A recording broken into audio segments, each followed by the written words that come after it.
Welcome to this event, and I'm quite happy to be here. And the story of why I'm here is that recently I started writing a blog post about the method that I have been utilizing for deploying front-end web applications. And then Catalin, when he found out, and he invited me to come here and talk about it. And it's my second talk in the last 3 months, but it's probably my third in 5 years. So I hope it all goes well. So about me, my name is Jose. I'm a software engineer at Container Solutions, and my second title, I guess, it's full stack web developer, because over the course of almost 2 decades, I've been doing front-end web development and also did system administrations quite a bit. And now I'm doing software engineering and DevOps for Container Solutions, working practically full-time with containers, which was something that interested me a lot because, you know, as part, even though it doesn't look like it, I'm actually a little bit from the old guard in the sense that I'm, 38 years old. So I followed the whole development of physical servers to virtual machines to the cloud. So, and I was super excited about containers because it allows better development processes, allows, even locally on our laptops when we're developing, it allows us to make better use of the resources that we have, and allows nice composition of applications, and then sharing all the nice applications that we do, with the rest of the world, and deployments as well through Docker registries and etc. So, and the talk that I'm giving today is how to configure web applications and how to deploy them in similar ways that we deploy backend containers, and I will try to explain the difference a little bit. How many of you, like, who doesn't have experience with Docker, who does front-end development in the audience? Yeah, I talked with you before. Yeah, so, I think the core of the talk will be more about, the JavaScript application configuration, not necessarily about the JavaScript framework or Docker itself per se, but if there are any questions about that, people are free to get in touch with me, after the talk or even after the meetup, and I'll gladly spend some time going into details. So, and the agenda for this talk is that I'm going to explain a little bit how containers work and how you usually configure the application inside the containers, the differences between, back-end containers and front-end web applications. And I'm going to talk a little bit about the approach that I have been doing for the last 2 projects for allowing the application in the web application inside the container to be configurable without having to rebuild the container when there are configuration changes. And then I'm going to talk a little bit of how to implement this in Kubernetes, and then how it applies for local environments, and then do a small demo that hopefully will work, and then just some questions.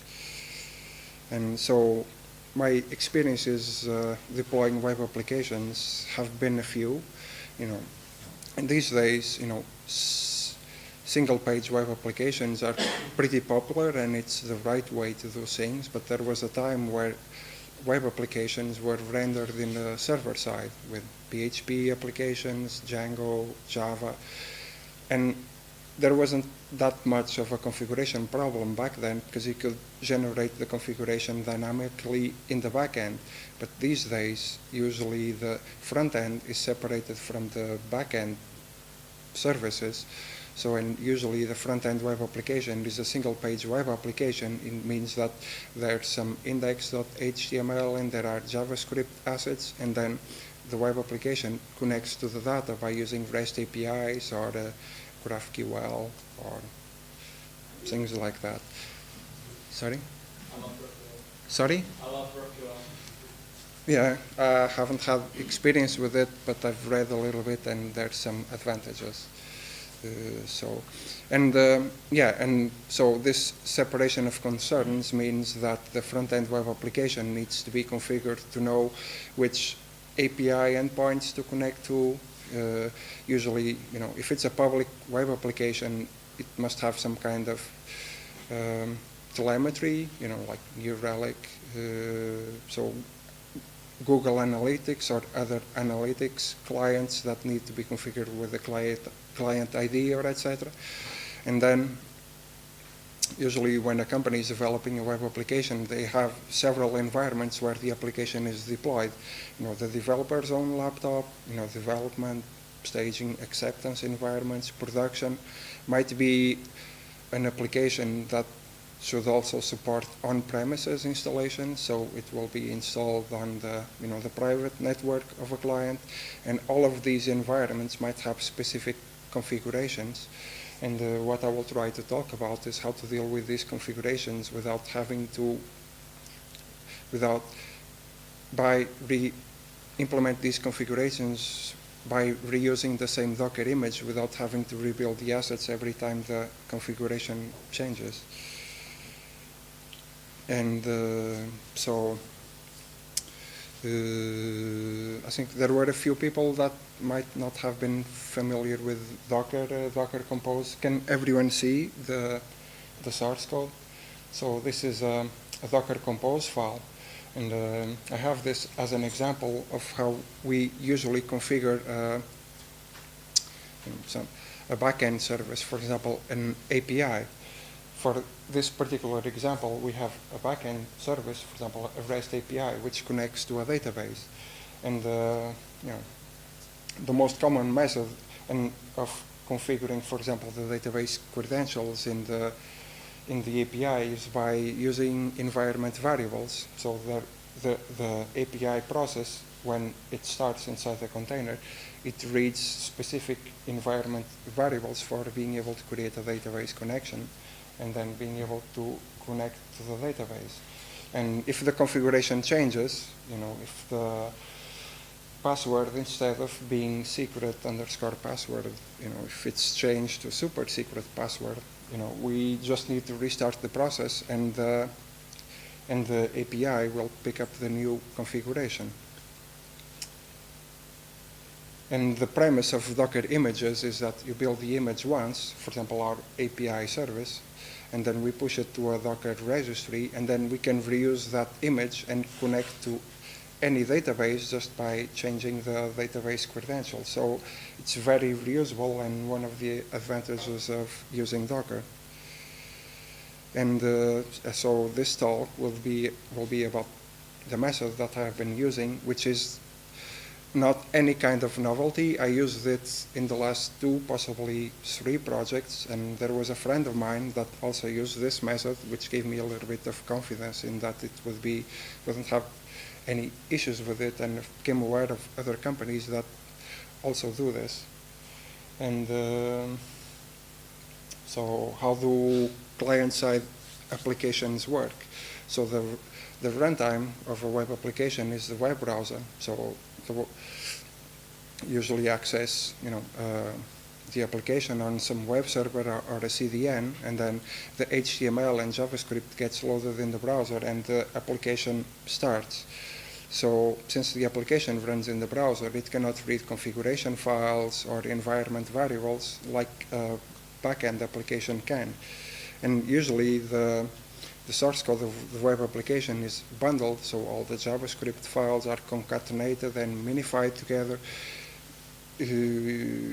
for optimizing the download speed of the assets. But it also makes it difficult to change the source code if we need to tune the configuration inside it. So, and usually, we have the source code of the web application, and then we run an asset build pipeline, usually Webpack these days, which is super popular, and then takes a while, so the build time is considerable. This is super small project with 1-2 JavaScript files, and it took 1 second. Larger projects can take 7, 10 seconds, 30 seconds to build. So if you have to do this consistently, for example, if you're Google and deploy thousands of times a day, the build time just adds up and delays things. And then after the assets are built, they are usually generated on a dist folder in the project. Let's wait for it. So, and then you have all the images and you have an index.html, which is the entry point of the web application. And then usually you have one JavaScript file which contains our application code. And then these assets in the dist folder are either passed down to a web server like Nginx or uploaded to CloudFront, S3, whatever fits the infrastructure. And usually the configuration points, like I mentioned before, for the web application are things like API endpoints, API tokens for client-side authentication, analytics, and even application parameters, like default value of records per pages and other things like that. Pretty much depends on the web application, but there is always something to configure. And these are the types of parameters that might change according to the environment where the application is deployed. So, and there are some ways to do this. I've done a few, and I've seen other methods that I haven't used myself, but so the most common option is to just rebuild the assets before you deploy the web application. And so this means running the Webpack asset build with different environment variables or with a different configuration file. And this usually happens inside the Docker image. So in effect, we're almost rebuilding the Docker image every time the configuration changes. And this has the downside of, increasing the deployment time. So usually one of the advantages of Docker is being able to run a container and the process starting and restarting a container is very fast. So if we add the Webpack build time to it, it becomes not so fast. Plus, if you have a continuous integration pipeline, the pipeline is usually the developer commits code that triggers a Docker image build that goes to the development environment and then goes to the staging environment and then eventually gets to the production environment. And by gets to, I mean gets deployed. And if at any of these points you're rebuilding the web assets to rebuild the configuration, there's, depending on how it's implemented and etc.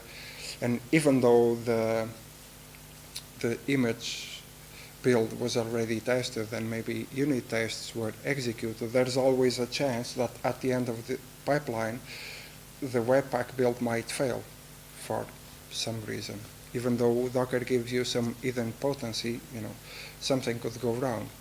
So it's always better to just build something and knowing that it works without having to constantly rebuild the project.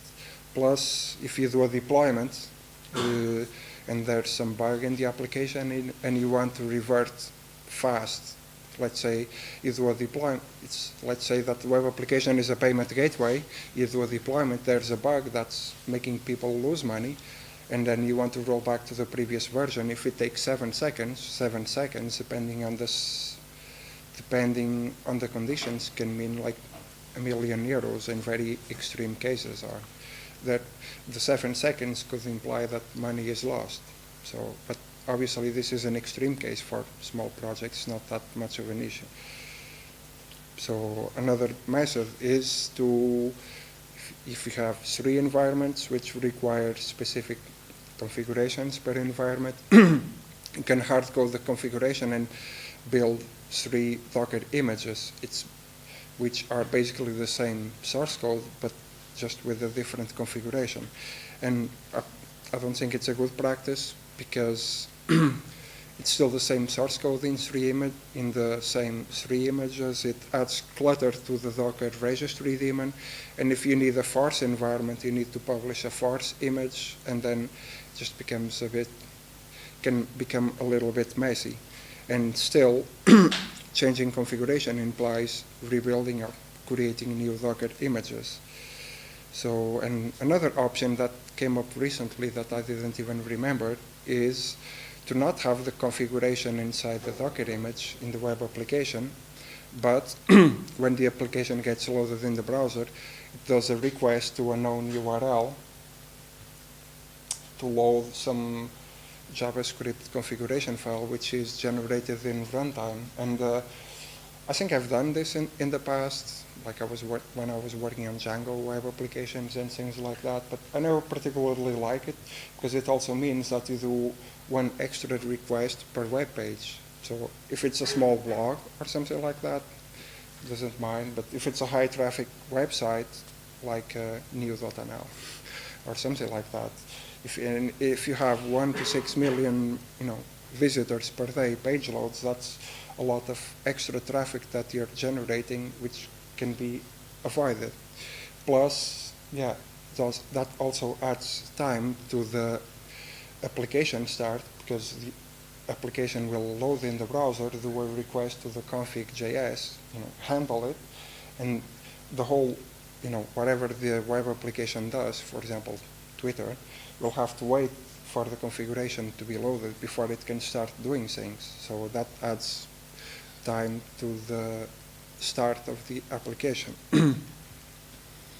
So, and the approach that I have been utilizing is based on the fact that usually single-page web applications have one entry point index.html file, and then one or a series of JavaScript files.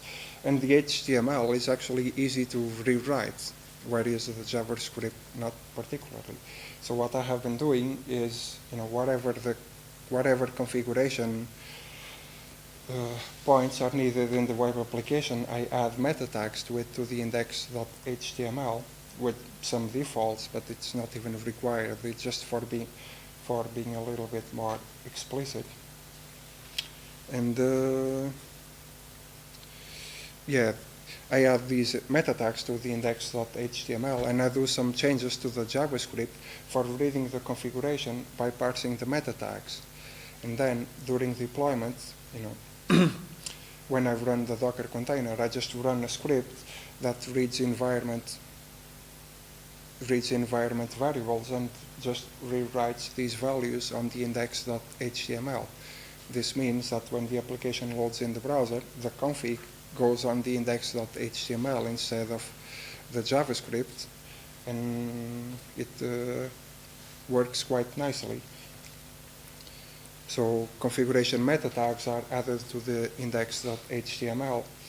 During the deployment with a Node.js script, the meta tags are rewritten to values based on environment variables, but could also work with configuration files. So the script reads some configuration file where the values are, and then just rewrites the index.html to put those values there.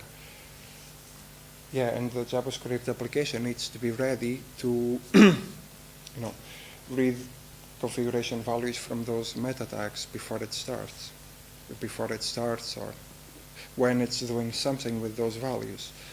And something that I don't mention here is that, and I'm even going to show some demo code, the way that I did it, every time you access a configuration value, the code actually goes to the index.html to parse the tags. But it's possible to improve on this and cache it so that every time the config is accessed, the JavaScript doesn't need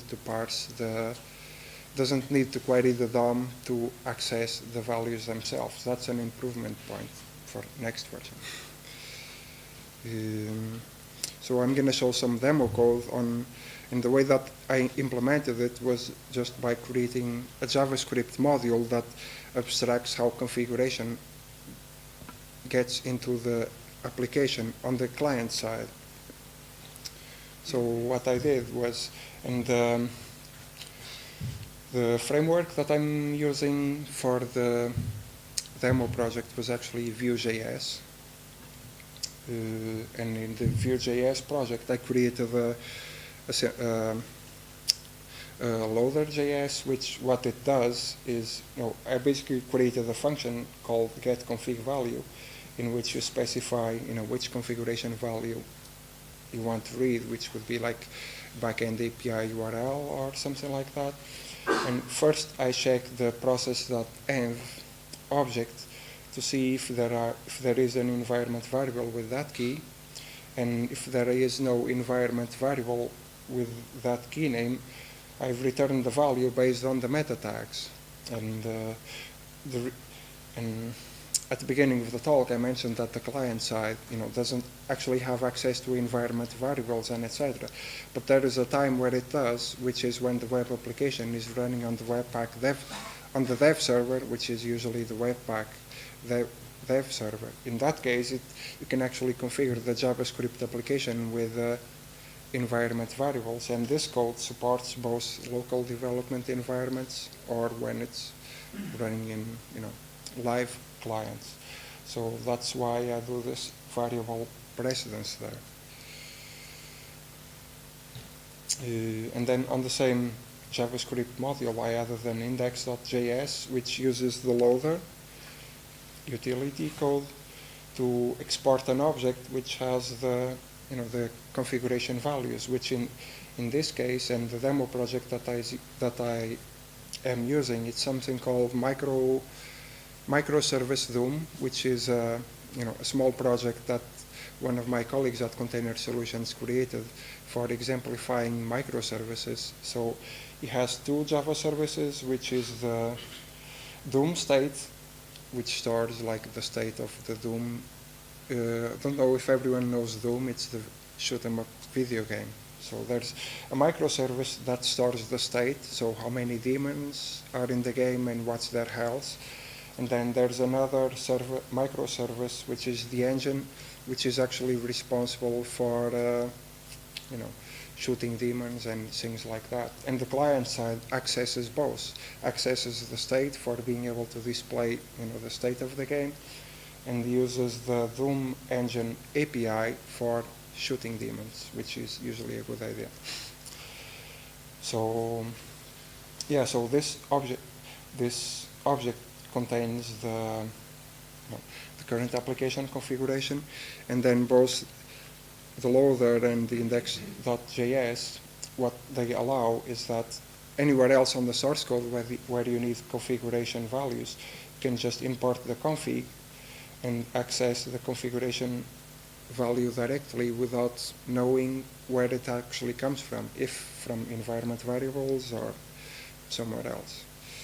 So does anyone have any questions so far?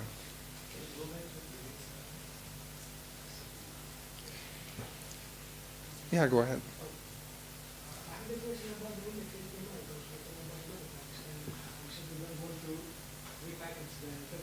Yeah. Yes, that's something that I haven't got. Yeah, I haven't got to that part, but maybe I should have talked about it now, because do you have any?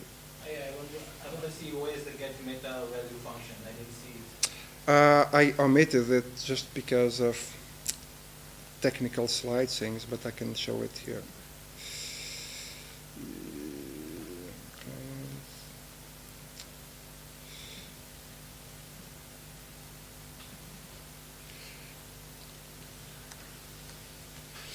Yeah, so the full code is that I just created a function, and this is the way that I implemented it, but it can be done better, but this code worked for me.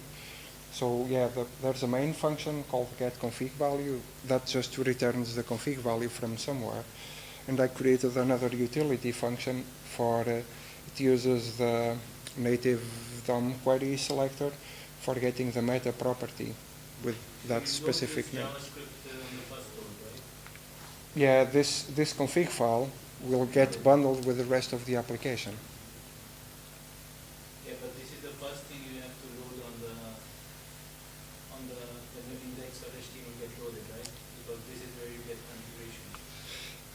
Yeah, and it will get loaded automatically, at a lack of better words, because when you build the project, what you get is, sorry, when you build the project, at least with Webpack, what you get is an index.html, and then a single JavaScript file, and then the config part is bundled with the rest of the application here. So you don't need to do anything to load the configuration per se. You just need to import the config and access the config property. Does it make any sense? So yeah, it makes sense, but at the end, it's still coming inside the whole bundle from where we want to get that, because we want to somehow inject these config values from outside. But it's still getting inside the bundle. Which you no, but the config points, the config variables are actually inside the bundle, but not the values. The values are on the index.html meta tags. But see, when you will make the list file, that index.html is created by usually exactly. So, and this is the part that I will talk about next, because then what happens is,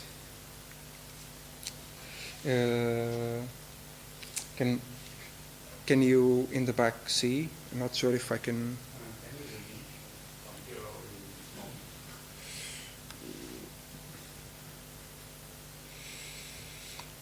Wait, sorry. Sorry, I'm not sure if I can put this bigger, but it's not a problem. I will show exactly what's happening here. So this is, for example, our CI pipeline. So we have a Docker image, which is our front-end image. So it's a Docker container which has the source code inside and the Webpack assets. And yes, it has the index.html with some defaults hard-coded on them. But then during deployment, what happens is that a script will run that will rewrite the values inside the index.html based on environment variables or configuration files. For the sake of simplicity, I have been using mostly environment variables, but it's possible to do some other things. And so during deployment, a rewrite config.js that we will show, it runs, and then it can force it will read the specific environment variables and will apply those values on the index.html on each deployment, right? And so that means that what you change is not the JavaScript, but it's the meta tags on the index.html. So if you deploy to development, if you deploy to development, you might use API URL 1, and that will end up being the value of the inside the index.html. If you deploy to another environment, on the deployment you use different values for the same environment variables, and different values will end up on the index.html, and then the index.html gets loaded in the web app client. So, and then you get some form of dynamic configuration. From operations perspective, you're treating the front-end containers like you treat the back-end containers. You have an image, you deploy that image, you pass using environment variables or some other some other method, you pass some configuration for it, and it will start and do its thing. Obviously, it's still a little bit different, because in this case, you always need, in terms of architecture, in front-end containers, you always need a web server to serve the application, but that's normal. And for these examples and for this talk, I'll talk about Nginx, but at this point here, you could just replace this with a script that uploads the assets to S3, CloudFront would still work, because Nginx here, it's just serving the static assets. That's not doing anything to the configuration itself. So the deployment helper script deletes existing files in the public directory where the web application exists, and then copies the assets from inside the Docker image to a public directory, which in the case of Docker containers is a shared persistent volume between the web server and the front-end image container. Yeah, and then it rewrites the config meta tags on the index.html. Sorry. So it will rewrite these values. And for this I use the Cheerio.js, which is, yeah. Yeah, something like that. I use it to load the index.html and use query selectors for changing the values of the content property and then write back the index.html again. Why use Cheerio? We can just rewrite the file, right? By shell script or something like that? I think something like sed or etc. would work, but you know, if you're not very comfortable with regular expressions, you need to be careful because you might end up just duplicating lines and doing all sorts of stuff. So, and if you're like a JavaScript developer, you're probably comfortable with document selectors, so it's easier to target the nodes and do changes with it, making sure that, because for example, in this case, in these examples, I'm using simple values like URLs or etc. But this value could actually be a JSON object or something more complex. It doesn't really matter, right? So I just chose Cheerio because I thought it would be a little bit more practical for me than working with regular expressions, because there's a chance that even the names of these properties could be something more complex, using semicolons or using columns and, you know, things like that. So Cheerio, since I was also familiar, you know, even with jQuery in the past, so it was rather straightforward to implement this. So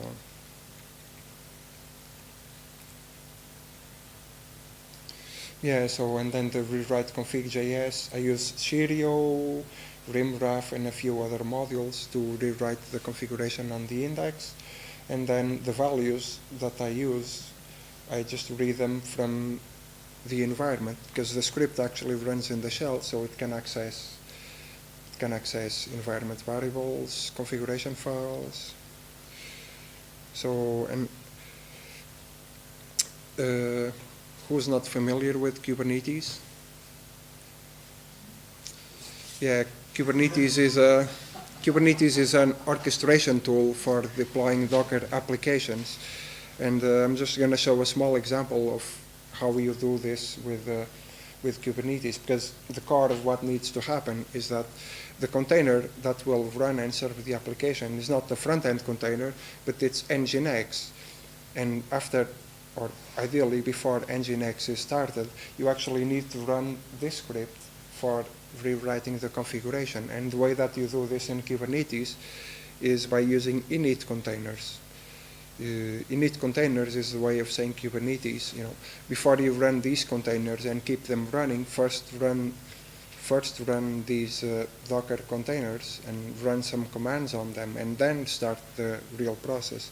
So here what I do is I run our front-end application image and I ask it to run the rewrite config script, and I specify here which are the values that I want on the DOM state engine URLs, and then I ask Kubernetes to mount this volume www data inside the front-end image. So, and then this script will copy the webpack assets to this shared persistent volume. And that shared persistent volume is shared with Nginx, so we are actually rewriting the configuration of the application that will be served with Nginx. And then the end of the definition is just creating a volume that for it to be shared between these two containers. Any questions so far? Well, when you rewrite these values, you never get any kind of security issues because it's an HTML, it can be anything, right? These environment variables. Yeah, the same security concerns of a normal application. Yeah. So for this case, I'm just, and obviously here for the purpose of demos, I hard-coded values here on the definition. But, if it was a real live application, you wouldn't do it like this. You would use Kubernetes secrets or, more secure ways of passing configuration down. But I put values here explicitly just for the demo purposes, obviously. So don't do this in production, please. They are going in index HTML, right? Yeah, but the value. Yeah, but we're talking about a client-side application, and these values will end up on the client's browser. So they are public values by default anyway. So, and all the configuration values that I'm talking about are values that will. Yeah. Don't put SSH keys or anything. I'm talking about client-side. I'm talking about client-side configuration, which will be public anyway, right? So if you use New Relic, I don't remember the name of their front-end monitoring product, right? You need to put your New Relic ID and things like that, which are public values. So yeah, and in line with the story of. Yeah, sure. I want to ask if actually mounting the volumes with configuration by itself wasn't really just simpler, and I guess because the entire approach here was to avoid rebuilding, right? Yeah. But relatively mounting volumes relatively fast, so can't we just mount a different in a different environment? Actually the same file, but it's basically each environment contains different contents, so we're achieving the same, but running the volumes. Yeah, but which file are you talking about? Just config. It's config for every environment, but it contains different, the same variable names. Yeah. Different values. Yeah, that's perfectly possible, but the core of what I'm talking here is that even doing that, you would use that configuration file on the script to rewrite the index.html.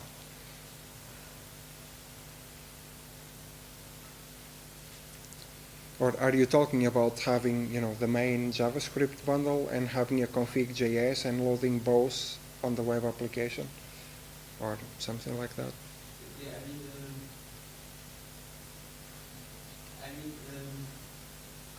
the second is actually shown, but except the config.js is already attached to the application. It's already existing in the compiled version by attaching the volume. So this part which is Yeah, but then how would the application? You can't read the file. You can't read the local file. So you're saying like just loading a configuration file because that's sort of not yes. But the application browser can't actually read that file. That's the problem. Yeah, you would have to load the main.js and the config.js in the same page load. Yeah, but need configuration to be into the JSON.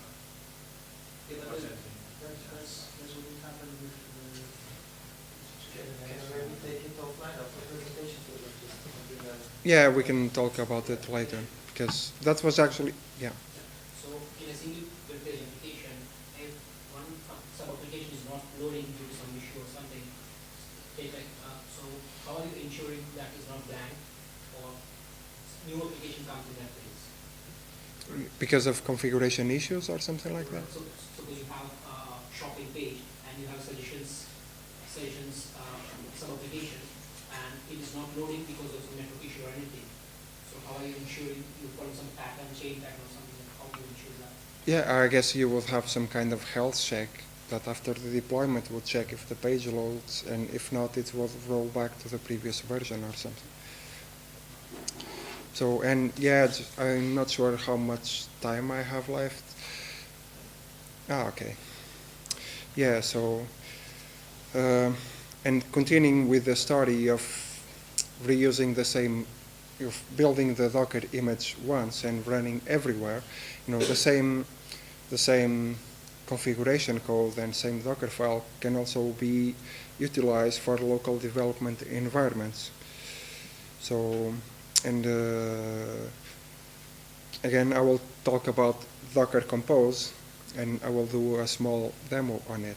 And So we have this web application and we need a Docker Compose setup, and we want to run the Webpack dev server. We also want to run the backend API servers. And then something nice that we can have with this, and that usually happens as well, is to have a local Nginx instance which will serve the production Webpack build for us to also test locally, if there's any issue with the application, with the final application bundles. There were cases where there were actually differences. So, and the Docker Compose file for this, so we have a UI service which runs our web application. So we just ask it to do npm run dev, and it starts Webpack dev server. This is sort of, this part is kind of usual. It's how you configure the Webpack dev server. But the important part here is that we are also telling the application on the Webpack dev server that it should connect these endpoints through environment variables as well, without having to change config.js files or dev.js or prod.js, or there is some code in the application and there are some configuration values, and we inject configuration in the application without having one JS file per environment and then etc. So, and the rest is normal Docker Compose stuff of mounting the source code inside the application. And these environment variables will work because also because on our config.js we are checking if there are configuration variables in the process shell environment. So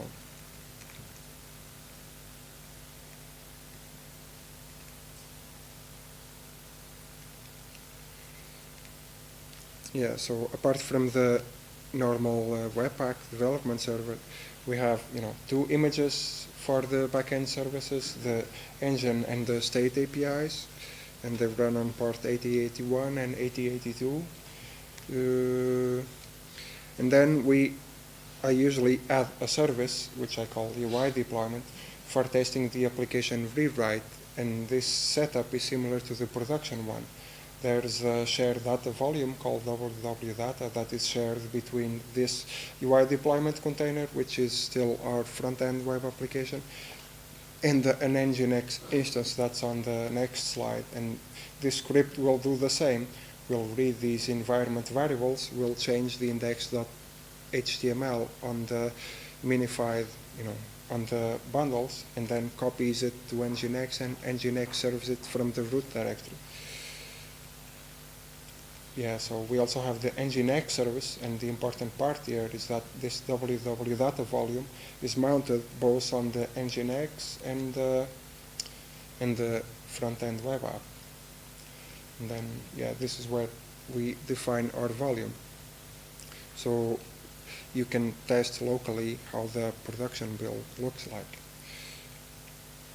And before demo time, any more questions that I can answer now while I still remember stuff?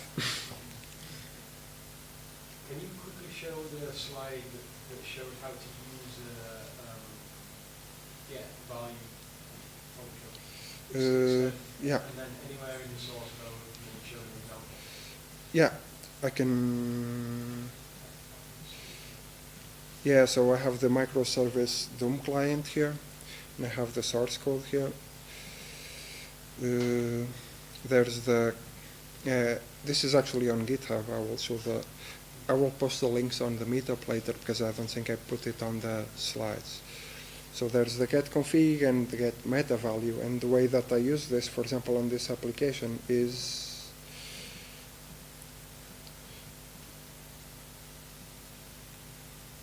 yeah, this is actually a Vue.js app. There's some HTML here, and then somewhere down, so I import the config module, the module that has those functions, and then somewhere down here in the application it actually uses Axios, some HTTP client, to do a post request to the engine service to shoot a daemon. So, and the base URL for this API endpoint actually comes from the configuration, so the value of the Doom engine service URL. So, and then the application just accesses this config, doesn't care about where it comes from. So it can even be changed if there's a better solution. So, and then I took Adam's project and I've been using it as sample code, so I did some rewriting and I changed some hard-coded values here into these configuration variables. So all the REST endpoints, the base URL is configurable. So I can point it locally for the local development environment. I can change the environment variables and develop it locally, but actually connect the APIs to staging or a production server or things like that. And this doesn't apply only to API endpoints, it could be anything. You can even do more complex things like configuration values being JSON or other stuff. Yeah, any more questions? Yeah, so the demo that we'll try to show is the whole Doom web client running, which is a Vue.js app and 2 Java web services. So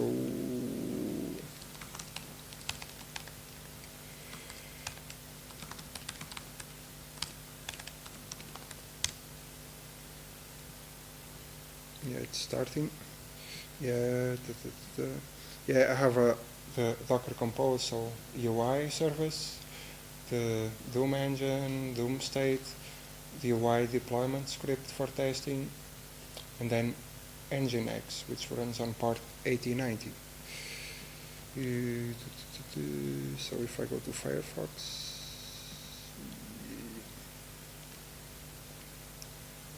then wait, sorry.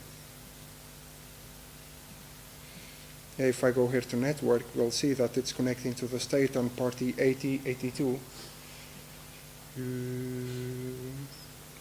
Sorry.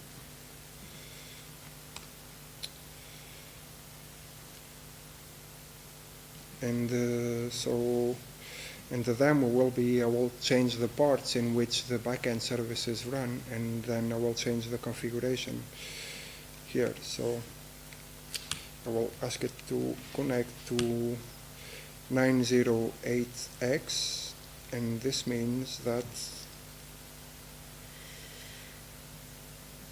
I will run the services on different ports.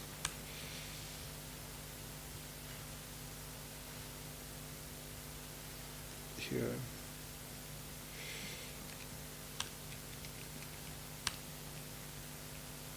And I will ask the Webpack application to connect to different ports as well on the backend services.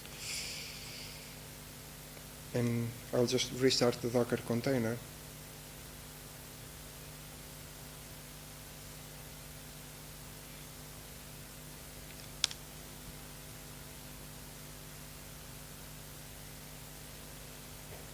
See, it ran the UI service, which ran Webpack, it ran the UI deployment, which runs our Node.js script, which copied all the assets to the shared volume, and then rewrote the values on the index.html. And so I think if I refresh this, it should still work, and now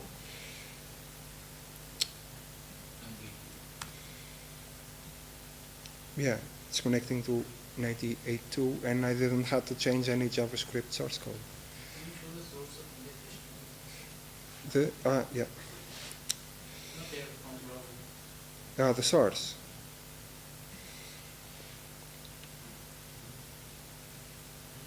Although,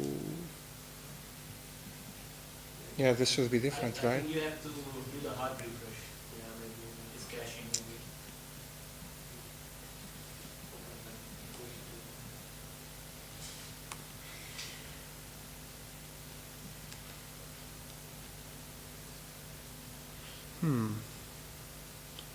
Here it's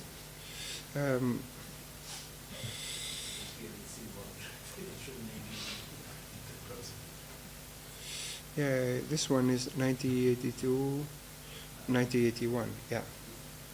Of the change all.